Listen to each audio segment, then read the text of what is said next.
Hello guys, first of all Jai Hind to all my subscribers. Let's discuss today's topic. Today we'll discuss assignment 2 of deep learning. This is an NPTEL course and I will upload this solution on my YouTube channel. Here is my YouTube channel. So please like and comment on wrong answer and also please subscribe my YouTube channel. Let's discuss the today's topic and here is the slide for the today's session. The first question is suppose if you are solving 4-class problem, how many discriminant function you will need for solving. So we know that for n class problem we need n number of discriminant function. n class problem के लिए कितना हमें discriminant function चाहिए n. तो यहाँ पे हमें 4 class के लिए कितने discriminant function चाहिए 4. तो आंसर हो गया डी. गाइस सेकंड क्वेश्चन देखते हैं. Two random variable x1 and x2 follow Gaussian distribution which of the with the following mean and covariance. x1 का मीन कितना है गाइस? μ1 है 0, μ2 कितना है 0, μ1 और μ2 बराबर है और पहले वाले का वेरिएंस कितना है 3 सिग्मा स्क्वायर एंड दूसरे का सिग्मा स्क्वायर कितना है 2. तो हम जानते हैं the peak of the Gaussian distribution is located at the mean which is 0 for both x1 and x2. 0 के लिए मीन तो दोनों के लिए डिस्ट्रीब्यूशन के लिए सेम है. The peak of both distribution will be at 0. They will be same height. दोनों का हाइट सेम होगा. जो Gaussian डिस्ट्रीब्यूशन होगा यहाँ पे दोनों का हाइट सेम होगा. But the flatness of the Gaussian distribution is determined by its variance, with larger variance ending to flatter distribution. तो larger variance कितना है x1 का. तो x1 distribution of x1 will be more flat than distribution of x2. पहला true है, फिर दूसरा अपने आप फॉल्स हो गया. फिर यहाँ पे सेम बोला है, पीक बोला है, यहाँ पे सेम हाइट होगा इसलिए फॉल्स हो गया. तो गाइस इसका आंसर हो गया ए. नेक्स्ट क्वेश्चन देखते हैं. Third question. Which of the following is true with respect to discriminant function for normal density. तो नॉर्मल डेंसिटी के लिए क्या होता है गाइस? जो decision surface is always orthogonal bisector of two surface when covariance matrix are different. ये तो बिल्कुल ही फॉल्स है, नहीं होता है. अगर डिफरेंट होता है, डिफरेंट क्लास आइडेंटिकल होता है तो ऑलवेज बोला, ऑलवेज तो नहीं होता है. Decision surface is generally not orthogonal to two surface when covariance matrix are different class are identical. यहाँ पे नॉट जनरली बोला है तो जनरली तो नहीं होता है ना, ये तो ट्रू हो जाएगा. फिर यहाँ पे ऑलवेज वाला फिर फॉल्स हो जाएगा. फिर यहाँ पे decision surface is arbitrary when covariance matrix of different classes are identical. अगर कोवेरिएंस मैट्रिक्स अगर डिफरेंट क्लासेस का आइडेंटिकल होते हैं तो आर्बिट्री तो नहीं होगा गाइस, ये भी फॉल्स हो गया. आंसर हो गया बी. इसका डिटेल सॉल्यूशन इस पीडीएफ में दे रखा है, आप टेलीग्राम चैनल ज्वाइन कर लेना. डिस्क्रिप्शन बॉक्स में टेलीग्राम चैनल का लिंक दे रखा है.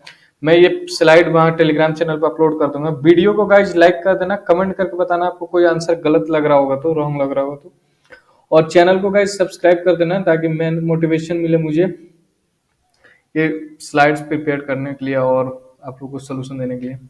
फोर्थ क्वेश्चन देखते हैं. Which of the following class of decision surface intersect the line joining two mean of two classes at midpoint. तो guys इसका हो गया when both of the covariance matrix are identical and diagonal matrix and both of the class are equal class of probability. तो इसके option C answer इसका correct है. अगर हमें इंटरसेक्ट करना है, intersect the line joining two mean of two class at mid point. तो mid point के अगर दोनों को अगर ज्वाइन करने पर अगर उसका मिड पॉइंट हो तो गाइज यहाँ पे क्या होना चाहिए? When both covariance matrix are identical and diagonal matrix होना चाहिए. कोवेरिएंस मैट्रिक्स आइडेंटिकल और डायगोनल मैट्रिक्स होना चाहिए and both the class has equal class probability होना चाहिए. आंसर सी हो गया. नेक्स्ट क्वेश्चन देखते हैं guys. Fifth question. The decision surface between two normally distributed class W1 W2 shown in figure. Can you comment which of the following is true? अगर guys अगर sigma अगर summation आई अगर हमारे sigma square का आई के बराबर तो ये तो लीनियर होना चाहिए था ना, लीनियर नहीं है। फिर यहाँ पर अगर इक्वल होता है उसमें भी लीनियर होता है, लीनियर होता है इसमें भी लीनियर, बट इसमें आर्बिट्रेरी के लिए हो गया सिग्मा आई समेशन सिग्मा आई, ये जो हो गया covariance matrix of class I. Answer इसका सी हो जाएगा। सिक्स क्वेश्चन देखते हैं। For minimum distance classifier which of the following must be satisfy. Minimum distance classifier होने के लिए हमें दोनों की प्रोबेबिलिटी इक्वल होना चाहिए। All class should have equal class probability, यानी कि all classes should have equal class probability. तो आंसर इसका सी हो गया। Seventh question guys, seventh question आप लोग पहले सॉल्व कर लेना, मैं इसको डेडलाइन के पहले कमेंट बॉक्स में इसका सॉल्यूशन डाल दूंगा, तो आप लोग इसको सॉल्व करना और डेडलाइन के पहले मैं इसका सॉल्यूशन का वो कमेंट बॉक्स में या फिर टेलीग्राम चैनल पर अपलोड कर दूंगा। डिस्क्रिप्शन बॉक्स में टेलीग्राम चैनल का लिंक दे रखा है, AIY आकाश के नाम से टेलीग्राम चैनल है। वीडियो को लाइक कर देना, कमेंट करना आप लोग को जो इसका आंसर आए, मैं इसको सॉल्व कर दूंगा डेडलाइन के पहले। और गाइड चैनल को सब्सक्राइब कर देना। नेक्स्ट क्वेश्चन देखते हैं। Which of the following statement are true with respect to KNN classifier. KNN classifier हमने समझा था, KNN क्या होता है? In the case of very large value of k we may include points from the other class into the neighborhood। अगर हमारे पास distance अगर calculate करते हैं यहाँ पे, अगर k की वैल्यू अगर लार्ज होगा तो यहाँ पे सारे क्लासेस का वैल्यू क्लासेस इंक्लूड हो जाएंगे, वही बोल रहे थे, ये तो ट्रू हो गया। In case of too small value of k algorithm is very sensitive to the noise. अगर मान लो कोई यहाँ पे एक नॉइज है, वो अगर डिस्टेंस अगर k इक्वल टू 1 नहीं होगा, उसी पर अगर आ गया तो k से ज्यादा सेंसिटिव होगा, तो हमारा प्रिडिक्शन रॉन्ग हो जाएगा, तो ये भी ट्रू है। और फिर KNN classifier classify unknown sample by assigning the label which is most frequent among the k nearest training example. अगर हम k इक्वल टू 5 लेते हैं तो इसमें से अगर 5 क्लास आते हैं तो जिनका जो सबसे ज्यादा मोड जिनका ज्यादा होगा, फ्रीक्वेंट वैल्यू ज्यादा होगा, वो क्लास उसको असाइन कर दिया जाए, तो ये भी ट्रू है। तो इसका आंसर हो गया सी। नाइन्थ क्वेश्चन देखते हैं गाइस।